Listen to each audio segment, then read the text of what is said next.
बनकरला पकडलेलं आहे। त्याला कशा प्रकारे पकडलं ते आपण पाहिलं। सकाळी 4 वाजता, पहाटे 4 वाजता तो पुण्यामध्ये त्याला आढळलेला आहे। सातारा पोलिसांनी कारवाई केली आहे। पुण्यामध्ये आपल्या मित्राच्या फार्म हाऊसवर तो लपून बसला होता।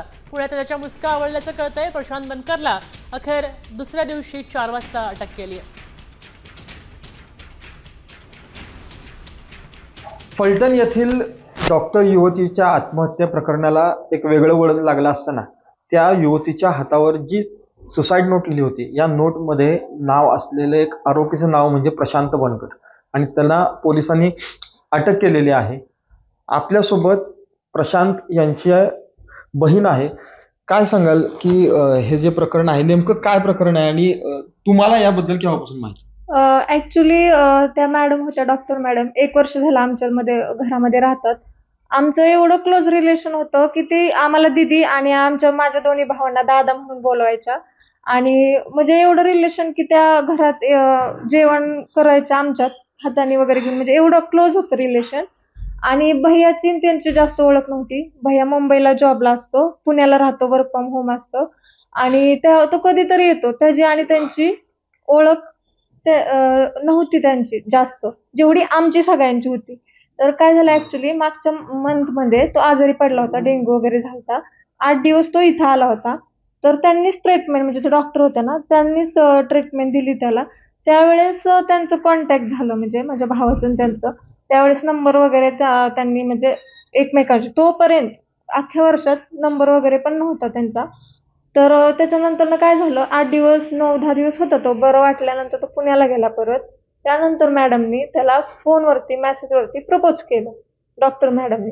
त्याने डायरेक्ट सांगितलं, मॅडम नाही, म्हणजे असं नाही, उलट आपल्या घरातल्या रिलेशन, त्याच्या बाजूने तो नाही म्हणून त्यांनी सांगितलं। त्यानंतर त्या दोघांचं आजपर्यंत काही कॉन्टॅक्ट नाही। ते सगळं आहे, प्रूफ आहे आमच्याकडं, मेसेज नाही, फोन नाही, काय नाही। त्याच्यानंतर लक्ष्मीपूजन दिवशी मी पुण्यावरून आले, भैया आणि मी पुण्यामध्येच राहते। आल्यानंतर त्यांनी मला माझ्या घरी सोडलं, तिथं माझ्या बहिणीला आणायला गेला तो 8 वाजता आला असेल संध्याकाळी इथं। तर तिचं आणि आमचं रिलेशन एवढं क्लोज होतं, दिवाळीचे सगळे फराळ, माझी आई एकटी असते, आई वडील सगळं फराळ करू लागली, म्हणजे रांगोळी काढली, म्हणजे फटाके वाजवले, फोटो काढले आमच्या बरोबर, म्हणजे मी नव्हते, ह्या फॅमिली बरोबर। आणि भैया तेव्हापासून तो इतका शांत मुलगा आहे, म्हणजे बोल असं कोणाला लांब, आता हे असं झाल्यामुळे तो लांबच होता। तर फोटो काढून झाल्यानंतर सगळे असे बसल्यानंतर इथंच बसले होते ते दोघं, ते डायरेक्ट त्याला असं बोलायला लागले की असे फोटो काढले, तसे काढले, म्हणजे असं रूटली बोलल्या। कारण मी मागच्या वेळेस आले होते, मागच्या मंथमध्ये। तर आल्यानंतर आम्ही कसं एकत्र जेवण, म्हणजे आमचं फ्रेंडली रिलेशन झालं होतं। तर म्हटलं, मॅडम तुम्ही खूप डिस्टर्ब दिसताय, असं नाही का, काय प्रॉब्लेम आहे का, टेन्शन आहे का? तर कारण मी एक प्रश्न विचारला ना, ते वेगळंच उत्तर द्यायच्या, म्हणजे असं समजतं ना की मेंटली डिस्टर्ब आहे म्हणाल्या। मी म्हणलं, किती छान जॉब आहे तुमचा, म्हणजे गव्हर्नमेंट जॉब आहे, मी पण जॉबला होते ना।